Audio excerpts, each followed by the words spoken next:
Memories అంటే వాళ్ళ మీదే జ్ఞాపకాలు.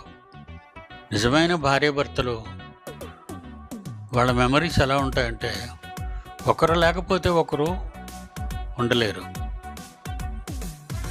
మీ అమ్మ చనిపోయింది ఇప్పటికి 5 ఏళ్ళు పూర్తయ్యాయి.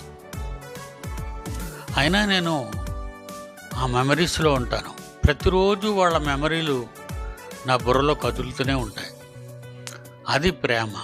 అలాగే పిల్లలు సాయంకాలం అవగానే స్కూల్ నుంచి రాకపోతే తల్లిదండ్రులు ఇద్దరూ వాళ్ళ మెమరీస్లో ఉంటారు. వాళ్ళు పిల్లలు ఏటండి పిల్లలు ఇంకా రాలేదు అని భార్య భర్తను అడిగితే, భర్త అంటాడు, అదే నేను చూస్తున్నాను, ఏంటి పిల్లలు ఇప్పటికి వచ్చేయాలి కదా అని ఎన్నో కొన్ని మాటలు పిల్లల గురించి మాట్లాడతాడు. మెమరీస్ అవి. దేవుని వాక్యం మీద, దేవుని మీద మనుషులకి, క్రైస్తవులు అనే వాళ్ళకి ఎన్ని మెమరీస్ ఉన్నాయి నన్ను అడిగితే, మెమరీసా పాడా? ఈ వాక్యం వింటారు, ఇక్కడి వరకు జ్ఞాపకం ఉంటుంది, ఆ గేటు దాటిపోతారు, అన్నీ మర్చిపోతారు. అమ్మని నాన్నని గుర్తిస్తారు అంతే.